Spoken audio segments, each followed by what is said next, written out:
2007, l'année où tout a basculé. Avant cette date fatidique, appelons-la le point Agile 0, ou l'an 1 des bullshit méthodologiques, on formait des informaticiens. Des vrais. Pas des product owners, pas des scrum masters, pas des facilitateurs d'énergie post-it. Non, des gens capables de comprendre tout ce qui faisait tourner une entreprise. On avait des bases en gestion de projet, en URSAF, en fiscalité, en algo, en réseau, en cybersécurité de bon sens, en économie aussi, un peu. Bref, on apprenait à être des professionnels, pas des silhouettes qu'on fait tourner autour d'un paperboard sacré. Apprendre à coder, c'était apprendre à comprendre.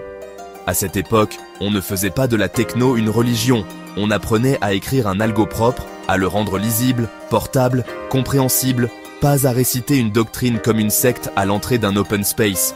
On codait sans debugger visuel, dans une console noire, sans effets spéciaux, sans larmes, et pourtant, on comprenait ce qu'on faisait.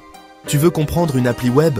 Fallait piger le protocole, le back-end, le DNS, les failles potentielles, la structure de la base. Pas juste cliquer sur Run dans Visual Studio en hurlant « ça compile, donc c'est bon ». Une ambiance qui tenait debout. Dans les entreprises tech, l'ambiance était humaine. Les seniors prenaient en du temps pour t'expliquer. Les juniors posèrent des questions sans se faire juger. On s'écoutait. Et surtout, on n'était pas dans une guerre d'ego déguisée en daily stand-up.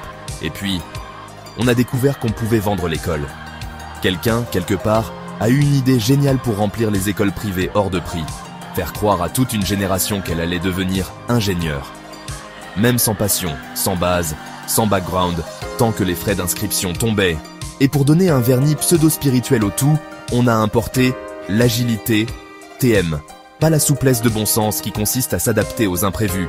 Non, la version rituelle, avec ses chants, coucou IBM, ses cérémonies, ses grands prêtres, les Scrum Masters, ses temples, les War Rooms, ses psaumes, le backlog, et son inquisition, le retour d'expérience collectif. Une religion à base de post-it et de burn-out. Si tu ne rentres pas dans le moule, tu es viré du cercle.